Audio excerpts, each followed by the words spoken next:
Alors, chers amis du club Psycho Chess, une partie aujourd'hui que je vais simplement commenter, hein, qui est jouée par Iket Nunk avec les Noirs 2087 contre Psycho Cool 2035. Alors, ce sont deux joueurs du club et ils ont décidé de faire une petite partie amicale en 15 minutes plus 10. Alors, on va regarder ça ensemble et puis je vais faire des commentaires. Pour une fois, je suis pas en train de jouer, je suis dans les tribunes. C'est une situation totalement confortable. Alors là, on voit une ouverture avec D4, D4, D5. Euh, voilà. Alors ça ressemble un petit peu à une ouverture, on va dire catalane, avec D4, le fou en fianchetto en G2. Donc là, on joue C4. Hein. L'idée, c'est de mettre une petite pression sur ce pion-là et d'à terme, pour les blancs, essayer d'ouvrir la belle diagonale, hein, pour le fou blanc en G2. Là, les noirs ont opté pour un système là, avec le triangle. Hein. C'est une formation très très solide. Vous voyez que dans cette position-là, le petit désavantage des noirs, mais qui est tout à fait classique dans ce type de position, c'est le fou C8. Hein. Vous voyez que pour l'instant, le fou C8 n'a pas d'horizon, il est bloqué par sa propre chaîne de pions. Alors c'est souvent le cas hein, dans les ouvertures qui commencent par D4, D5. Vous voyez que les blancs, eux, n'ont pas ce problème-là, puisque le coup E3 n'ayant pas été joué, le fou a la possibilité, pourquoi pas, de se développer en G5, voire en F4. Donc c'est le petit avantage qu'ont les blancs dans cette position, mais bon, rien d'irrémédiable pour l'instant. Donc jusqu'ici, c'est parfaitement classique. Alors là, c'est au blanc de jouer. Donc il y a plusieurs coups hein, qui viennent à l'idée. Euh, Cavalier C3, pourquoi pas. Éventuellement développer le fou, peut-être en F4, peut-être en G5. Ramener une tour en E1. Je pense que le plan à long terme dans cette position-là, et je pense même qu'ils peuvent peut-être avoir un plan à base de peut-être quelque chose comme B3, fou B2. Euh, à terme, hein, dans cette position-là, ça pourrait être important pour les blancs d'essayer de jouer E4. Le but, hein, c'est de mettre une pression sur ce pion-là. L'idée, c'est que si ce pion était amené à disparaître, hein, ça réveillerait l'excellent fou en G2 qui, pour l'instant, tape dans un mur. Donc ça peut être l'idée, hein, peut-être quelque chose comme tour 1 et pousser le pion E4 à terme, hein, parce que bon, pour l'instant, il faut finir son développement avec trouver une place pour ce fou-là. On constate aussi que dans la position pour l'instant elle pourrait être symétrique. Hein. Si par exemple les blancs étaient amenés à jouer E3, on aurait une structure de pion totalement symétrique d'un côté comme de l'autre. Euh, on constate là que la colonne C est ouverte, donc ça pourrait être une bonne chose d'essayer d'en prendre le contrôle aussi. Les noirs sont toujours eux embêtés avec leur fou de case blanche. Hein. Qu'est-ce qu'ils vont en faire pour l'instant? Alors, qu'est-ce qu'on peut imaginer dans ce type de position? Peut-être ils essayeront à terme de le développer par B6 ou B7, peut-être le développer plus modestement en D7. Donc la principale préoccupation des noirs, hein, c'est comment se débarrasser, ou comment développer, pardon, plutôt ce fou pour permettre la liaison des tours. Et les blancs, bah, eux se posent la même question, hein, comment finir leur développement, mais eux, leur fou C1 a un peu plus de perspective dans la mesure où le coup E3 n'a pas été joué pour l'heure. Donc là, à 3, l'idée c'est probablement d'avoir un meilleur contrôle de la case B4 pour éviter que le fou s'y installe et peut-être pourquoi pas à terme de pousser B4 et développer le fou en B2. De l'autre côté, les noirs réagissent avec B6. Hein. L'idée, ça va être tout simplement de développer leur fou ici. Hein. Chaque camp finit son développement. Donc je pense que dans une position comme ça, hein, les noirs ont égalisé. Clairement. Donc là, le coup attendu, je pense que c'est fou B7. Fou B7 parce qu'on craint pas véritablement hein, la poussée du pion, puisque là, dans cette position-là, le cavalier pourrait, via la manœuvre cavalier A5, cavalier C4, récupérer une excellente case. Donc l'idée, un fou B7, c'est d'une part ça protège le cavalier, ça développe un peu le fou. Alors là, j'avoue que ce coup-là m'étonne un petit peu. Alors ça veut pas dire qu'il est mauvais pour autant. Euh, Simplement, quel est l'intérêt de jouer B6 si on ne développe pas le fou en B7? Parce qu'à la limite, au lieu de jouer B6, il aurait pu jouer tout simplement fou D7 directement. Donc là, je m'interroge un petit peu sur la combinaison B6 fou D7. Mais Iketnuk a peut-être enfin certainement d'ailleurs une idée derrière.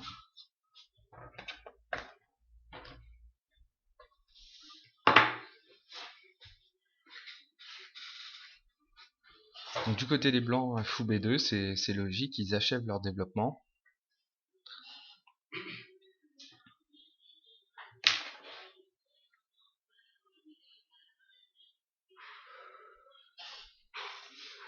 Donc là, le jeu s'oriente vers un combat l'aile-dame. Combat probablement pour la colonne ouverte, la colonne C.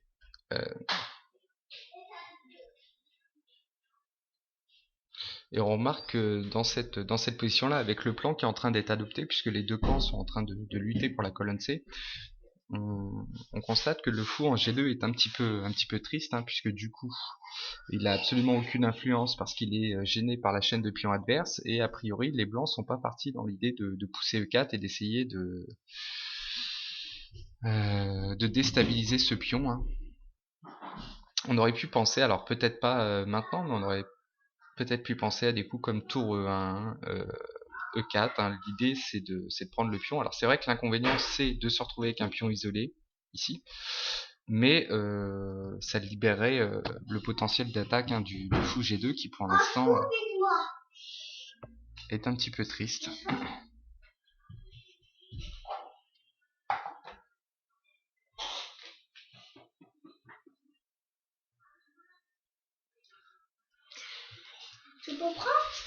Donc ici, cavalier E5, le cavalier me paraît difficilement prenable, hein, puisque sur cavalier prend, pion prend, ce cavalier-là serait un petit peu en déficit de cases. Parce que un coup comme cavalier G4 serait pas véritablement gênant. On pourrait tout simplement consolider le pion via F4 et après jouer H3. Et ce cavalier-là serait un petit peu hors jeu, quoi. Il atterrirait en H6, ça serait pas une bonne chose, et le pion qui serait ici prendrait énormément d'espace, hein. Si cavalier prend, pion prend, prendrait énormément d'espace dans le camp noir, et le fait d'avoir un pion E5, ça fixerait également la structure de pion des noirs sur case blanche, et du coup, ça rendrait ipso facto le fou de case noire des noirs, enfin le fou de case blanche des noirs, pardon, mauvais, comme c'est le cas actuellement.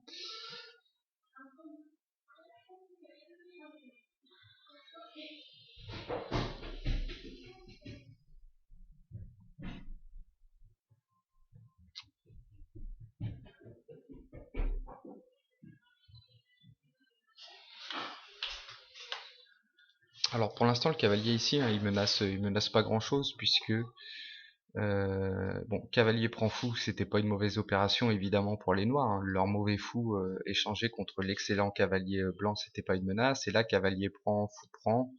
J'étais pas certain que ça soit une grosse menace non plus. Voilà, dans cette position-là, peut-être qu'un coup comme tour C8 tout simplement avec cavalier prend, tour prend. Voilà, c'était peut-être parfaitement jouable. Les noirs en ont décidé autrement. Hein. Ils préfèrent refuser l'échange des cavaliers.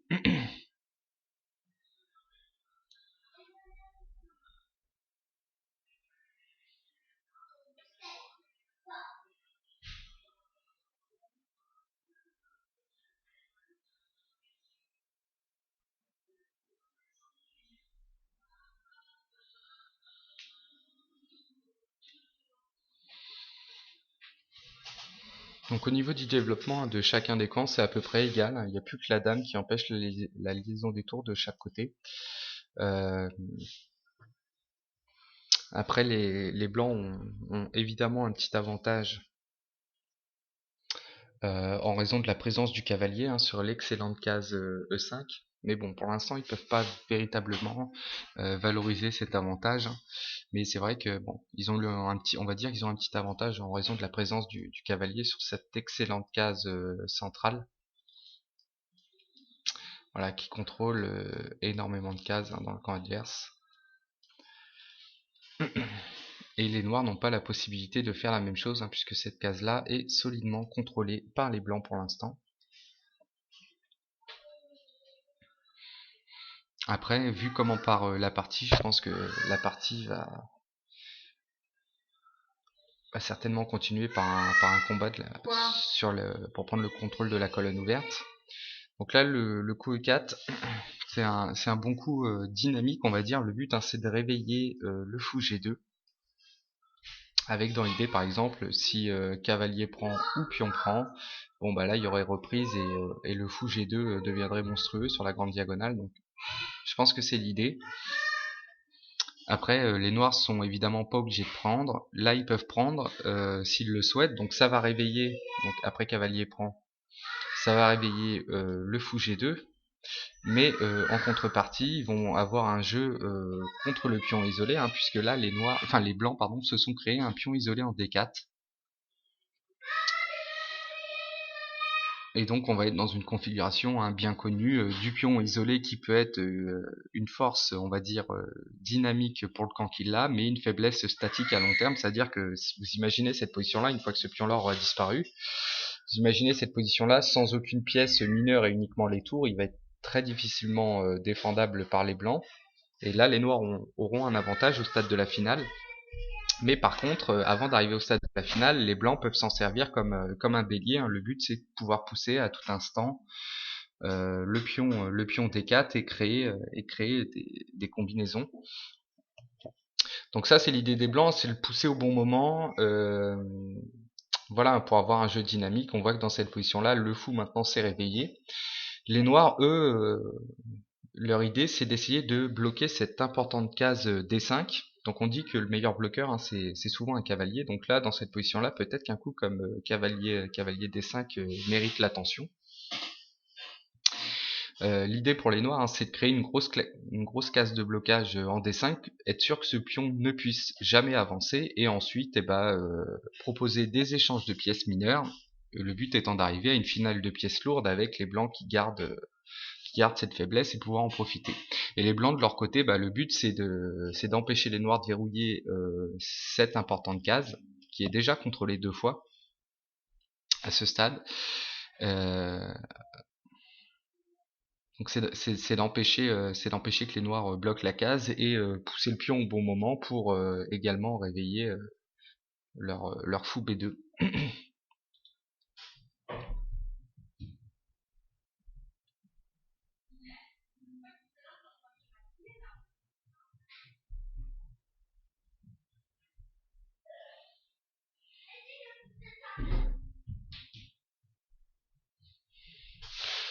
Donc c'est toujours pareil, hein, c'est avantage-inconvénient.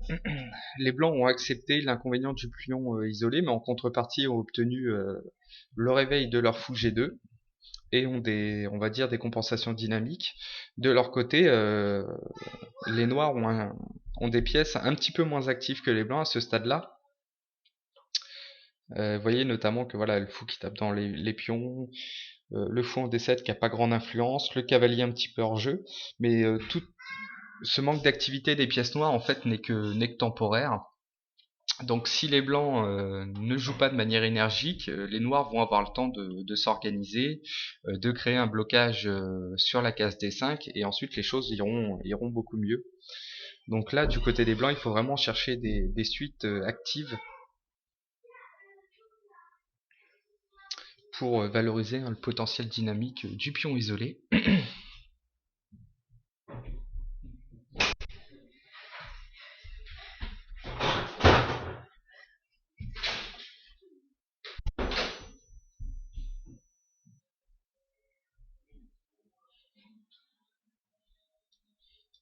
Donc là, un tour C8, le coup qui vient d'être joué, c'est un coup à multiples usages, évidemment.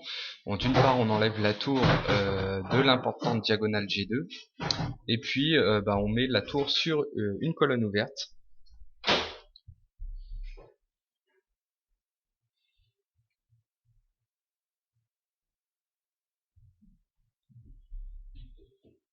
Et ça prépare le retour du cavalier, puisque évidemment, je vais repartir un coup en arrière, si c'est possible, oui.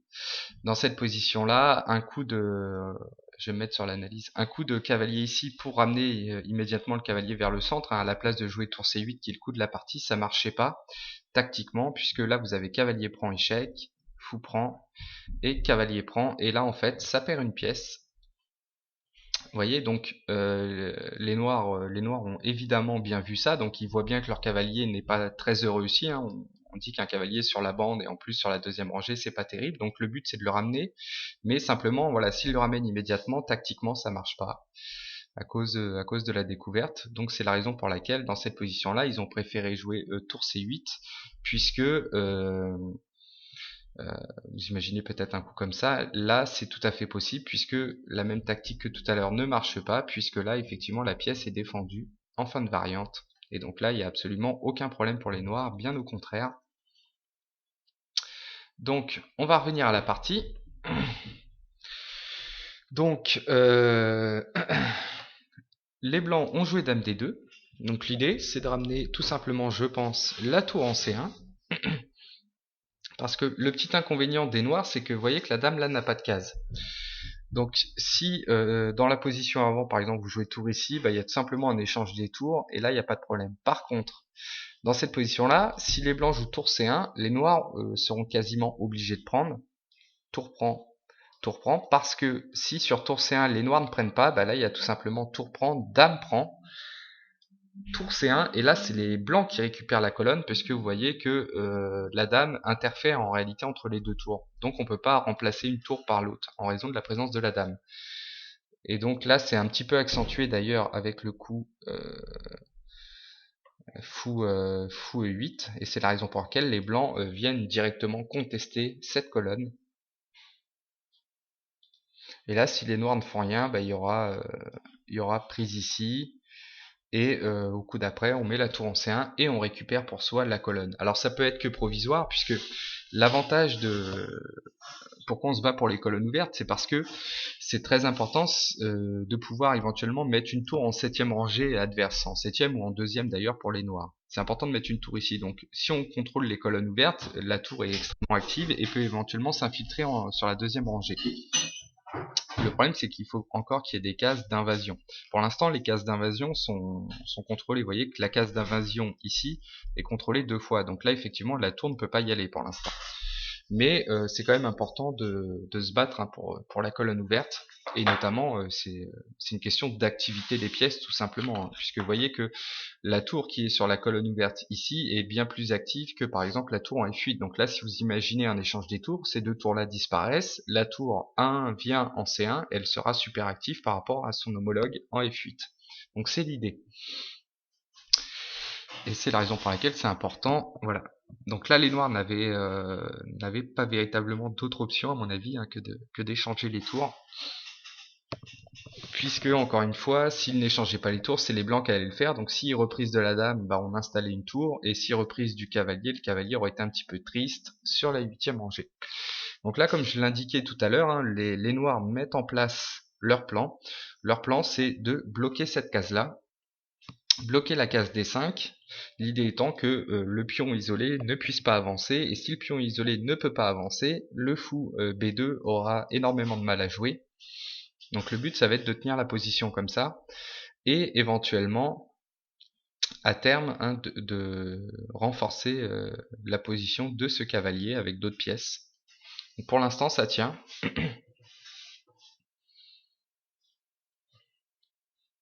Donc là, les noirs ont un petit peu un jeu resserré. Vous voyez que bon, voilà, la paire de fous ici, la tour ici pas très active. Les blancs ont des pièces, on va dire, beaucoup plus actives.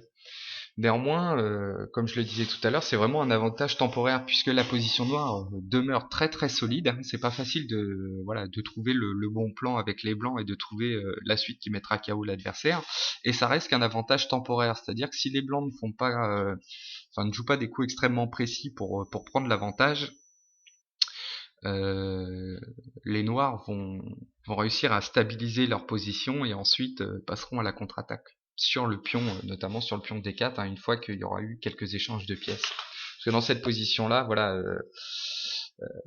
les échanges de pièces favorisent évidemment le camp noir, hein, puisque le camp noir a un petit peu moins d'espace, et surtout que les blancs ont leur pion isolé, quoi. Donc quand vous avez le pion isolé, il faut quand même éviter d'échanger trop de pièces, hein, puisque si on arrive vraiment au final juste avec les pièces lourdes, il va être extrêmement difficile à tenir comme pion, et ça va devenir plutôt une faiblesse. Donc la position totalement déséquilibrée, avec pour chaque camp, hein, vraiment des plans différents, hein. Les noirs essayent de stabiliser la position, et les blancs vont essayer de déverrouiller la case D5 et de jouer de manière active avec leurs pièces.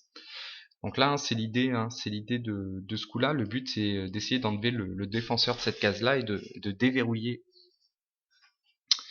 la case D5.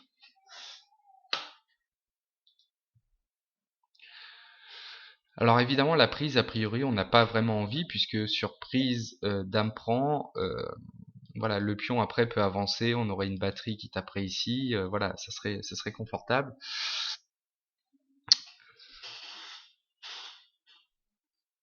Donc cavalier C3, a priori, un coup dans le bon esprit, hein, l'esprit étant d'essayer de déverrouiller la case D5. Même si c'est vrai que bon, les noirs ne seront peut-être pas mécontents d'échanger quelques pièces, mais ici, la prise semble un petit peu... voilà, semble vraiment contre-indiquée, hein, dans la mesure où après la prise, dame prend, ça va créer une batterie ici, le pion, rien ne va l'empêcher d'avancer, hein, puisque pour l'instant, le cavalier peut pas véritablement être soutenu par une autre pièce, donc là il est soutenu par la dame. On n'a pas des petits coups comme par exemple fou C6, hein, puisque le cavalier contrôle. Parce que l'idée, ça serait de renforcer ce cavalier, dans l'idéal avec ce cavalier-là, avec une manœuvre du type peut-être cavalier ici, cavalier là, et venir. Mais malheureusement, les noirs n'ont pas le temps dans cette position. Et dans le pire des cas, on pourrait peut-être considérer que même si les blancs étaient amenés à jouer cavalier prend, pion prend évidemment, hein, puisque le fou contrôle, donc la dame ne peut pas reprendre, on peut considérer que dans une position comme ça, après cavalier prend, pion prend, euh, c'est pas forcément au désavantage des blancs, puisque là, bah, il y aurait eu deux pions centraux, et du coup la faiblesse de D4 aurait été... Donc je pense que cavalier prend C3, c'est pas un coup qu'on a envie de jouer de gaieté de cœur avec les noirs, mais ils ont peut-être une suite derrière. Parce que là, effectivement, l'avance du pion...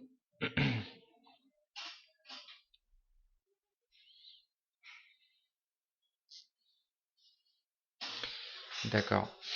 Donc, cavalier ici, hein, l'idée c'est probablement, quand la dame partira quelque part, de jouer peut-être via cette manœuvre là et rebloquer la case. Donc là, les blancs proposent un échange des dames.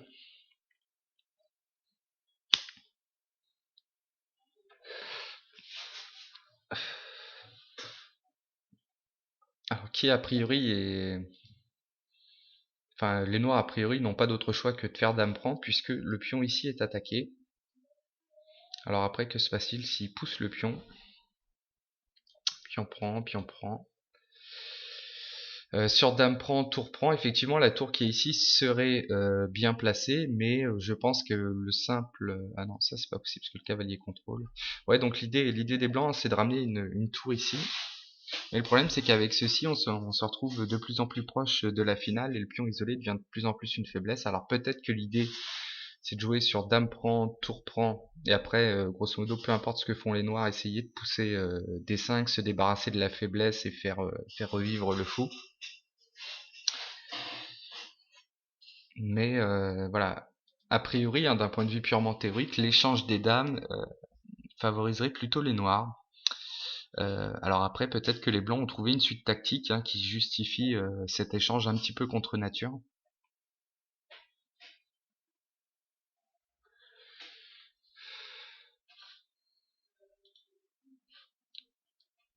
En tout cas, une partie très disputée, très accrochée, et très sympa à suivre.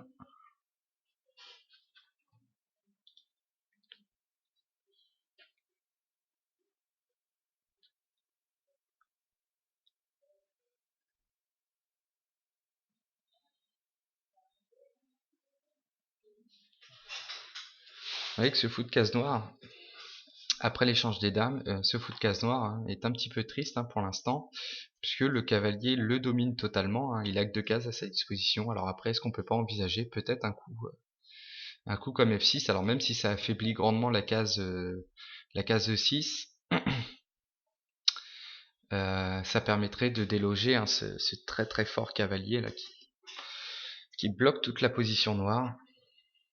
Donc voilà, l'échange des dames un petit peu obligé. Peut-être que ici dans cette position, voilà, F6, c'était la suite voulue par les noirs, ce qui permettra de leur donner un petit peu d'air. Et je pense que par la suite, une fois que le cavalier aura bougé, un simple coup comme fou D7 forcera la tour à battre en retraite ou à s'échanger, ce qui serait pas une mauvaise opération pour les noirs, parce que vous voyez, toutes ces cases-ci là sont contrôlées. Et donc là, un coup comme... Ah non, donc là, le pion est attaqué, donc là c'est vrai que ça commence à être difficile pour les noirs à tenir ce type de position.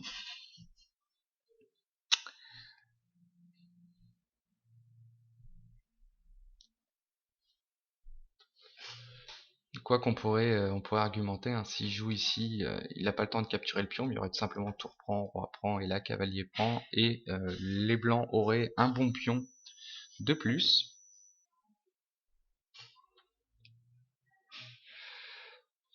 Alors comment les noirs s'en sortent?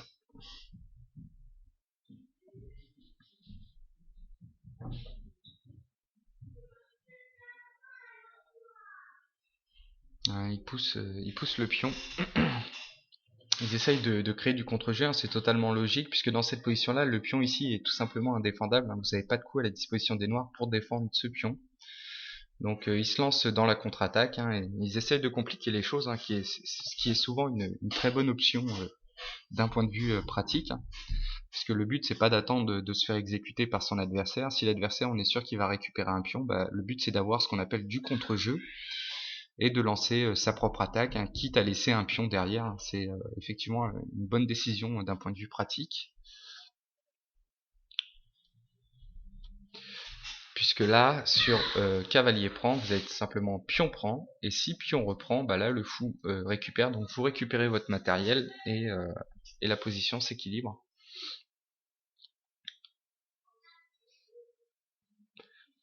Alors après, sur pion prend ici, pion prend, cavalier prend, ça a l'air quand même de perdre un pion pour les noirs. Mais en tout cas, le coup à 5 est définitivement logique dans cette position.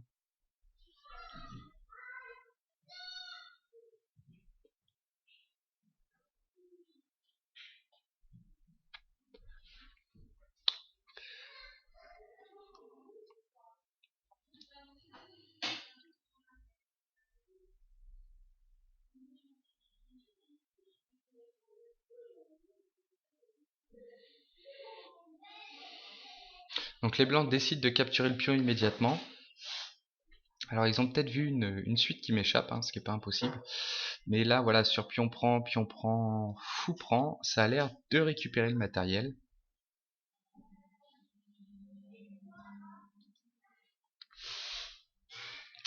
Peut-être que la prise ici permettait aux blancs de sécuriser un pion de plus.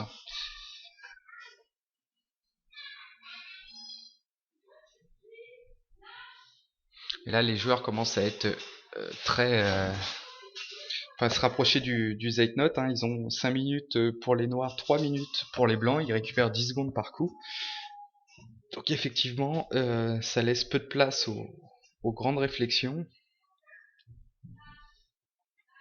Et là, après la reprise du pion et fou prend, on va arriver dans une position tendue, mais en tout cas égale en matériel.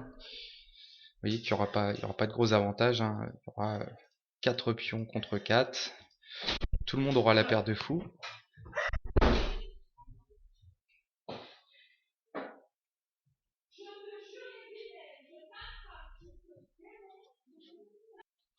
Alors voilà, donc là, pion prend, fou prend, D5, donc un coup tout à fait logique.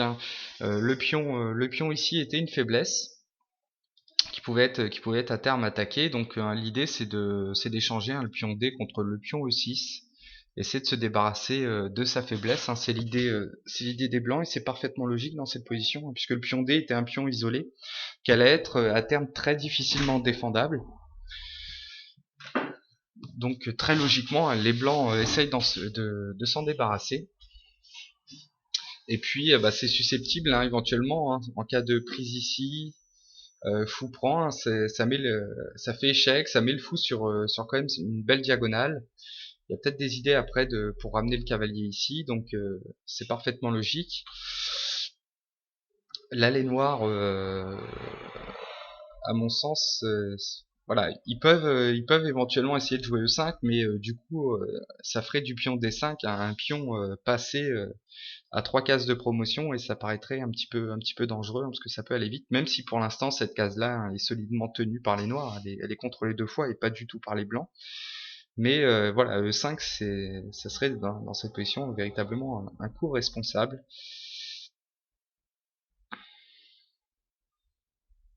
Donc une position extrêmement tendue, extrêmement compliquée.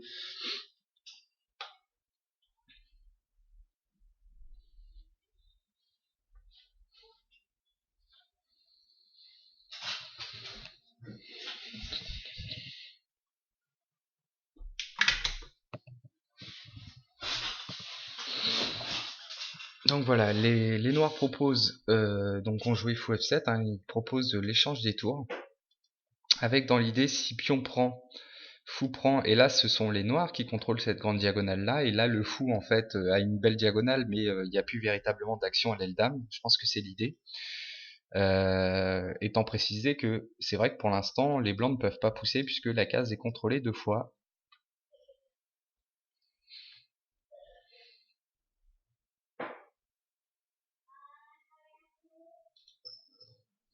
Donc je pense que c'est une position qui va tendre au final vers la nulle. Je vois bien une suite tour prend, voilà. Et là pion prend, fou prend, et là c'est égalité, stricte égalité matérielle, avec une structure de pions, 3 pions contre 3 pions à l'aile roi, et donc ça devrait, sauf erreur tactique de dernière minute, ça devrait tranquillement voguer vers la nulle, puisque là on voit pas véritablement quels sont les avantages d'un camp par rapport à l'autre. Donc à moins qu'il y ait des grosses erreurs tactiques, du style F4 ici avec fou C5 et chez Roi il récupère la pièce derrière. À moins d'erreurs tactiques de cet ordre-là, la position devrait voguer vers la nulle, étant précisé que les noirs ont un petit avantage de temps, et c'est vrai que même si on récupère 10 secondes par coup, le fait d'avoir moins de temps et d'être en Zeitnot, c'est un facteur aggravant en termes de faute tactique. Donc les blancs vont devoir être encore plus vigilants que leur adversaire. Mais grosso modo, cette position est totalement égale. On voit pas un camp qui a l'avantage par rapport à l'autre. Voilà, et d'ailleurs les blancs proposent la nulle, qui est acceptée par les noirs, et donc la partie se termine logiquement par la nulle. Alors une très belle partie avec beaucoup de suspense et des beaux déséquilibres. Le pion isolé, avantage dynamique pour les blancs, et faiblesse statique également pour les blancs en finale. Donc là on était arrivé à un stade où les blancs n'ont pas réussi à utiliser le potentiel dynamique du pion pour créer une attaque décisive. Donc les noirs ont bien joué de ce côté-là, même en étant un peu compressés, un peu statiques. Et par contre les blancs ont également de leur côté su bien se débarrasser du pion au bon moment pour lors de la transition en finale, arriver dans une finale totalement égale. Je pense que l'analyse ne nous détrompera pas. Donc l'analyse est arrivée, vous voyez une partie d'une grande qualité, une seule imprécision du côté des blancs, 10 de perte moyenne en centipion, et seulement 3 imprécisions du côté des noirs, 11 de perte moyenne en centipion, et dans la position finale, voilà une position totalement égale donnée par l'ordinateur, évidemment.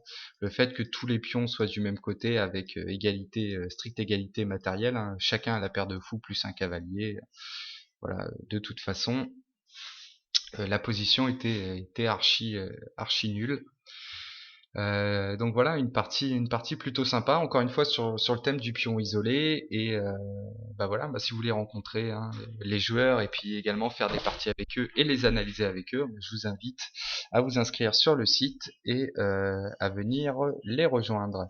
Voilà, j'espère que cette vidéo vous a plu et je vous dis à très bientôt pour une